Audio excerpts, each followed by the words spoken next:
Welcome to a Samurai Reviews 5-minute quick review.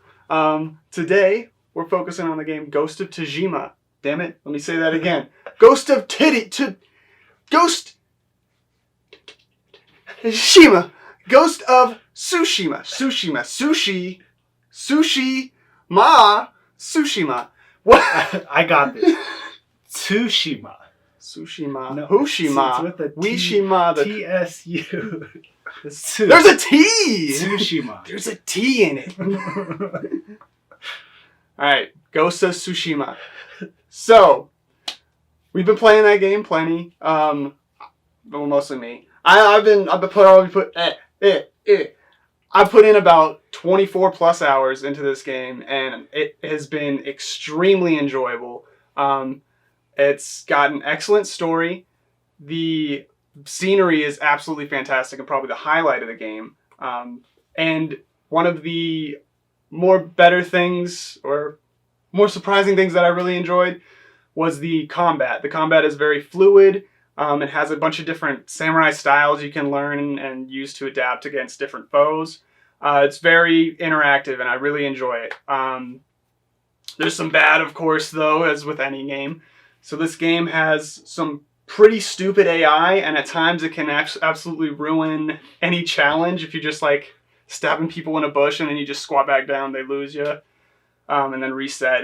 There's no like real search for you that goes on for very long. It's kind of pretty basic. So that can get kind of old. Another part that's not that great is the climbing. It kind of makes me feel like I'm playing a platformer sometimes. It's really weird, kind of clunky. It's not very realistic. Like he'll hop up like 10 feet on a ledge, like ledge to ledge, and it's just kind of takes you out of that immersion, which the game like kind of focuses on, and is a big point of the game. And by far the worst thing is the camera. The camera drives me insane. There are way too many things that get in between the camera, like the player and Jin.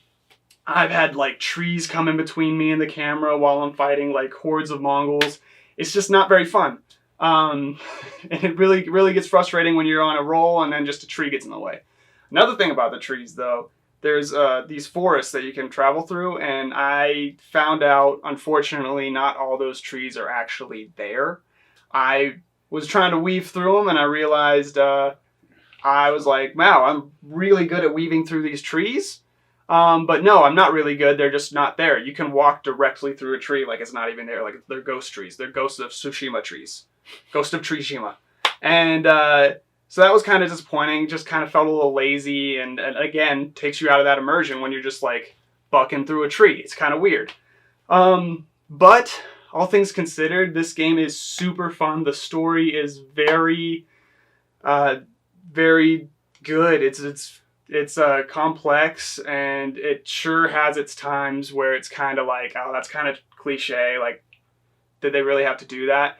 But then it'll just follow up with like a handful of other events where you just like feel that emotional impact through the story's characters, and you get to see different perspectives of this, island and its people. So I really enjoyed it. Definitely recommend playing it, buying it. It's worth the $60 in my opinion. And my final rating on that is a 7.5, and I'm pretty solid on that. I hope to see some updates, especially on that AI and maybe the trees even. Hopefully the trees actually are there next time. But yeah, I hope to see a New Game Plus. That'll be fantastic, and I definitely would get a second game if they ever made one. So 7.5. Yeah, with all its flaws that kind of Brett's mentioned so far, it's not a super negative thing. Like he said, he gave it a 7.5. I would also give it a 7.5 for the first like quarter that I've kind of was experienced while Brett was playing it. I did play it a little bit with in the game kind of later on, and I love the fighting style. I thought it was very similar to God of War. It's very parry based. Yeah, parry based. I wouldn't say it's as good as God of War is, but it's kind of like that same kind of gameplay. Also, another game that I would kind of compare it to combat wise is well, I wouldn't compare it, but it's like complete opposite of the combat wise is For Honor. For Honor is super difficult, the combat for Ghost of Tsushima was better in a way. It's easier to understand if like you're a more novice gamer, you can get into it, but it still has the complexities that if you are a longtime gamer, you can still enjoy it. It's not as an easy as like Elder Scrolls, where the combat is just super easy there, but it's not as difficult as For Honor. There are combo moves, there are stuff that you can do, and it's complex, but it's not too hard. And the best part about this is obviously the story, the voice acting. Like you can switch from Japanese to English, and it's like the same. You kind of get the same experience between both of them, especially for me as a bilingual and can speak both. So 7.5 for me as a rating. I'll love to keep playing and seeing more as I play Ghost of Tsushima and experience that journey of playing that game. Yep. So yeah, worth a buy. 7.5, no doubt. And that wraps up our 5-ish minute review. It's probably going to be 5. It's probably going to be 5. That's good. We did it.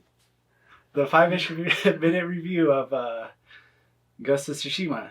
Yep. And then we'll catch you guys later on our next review.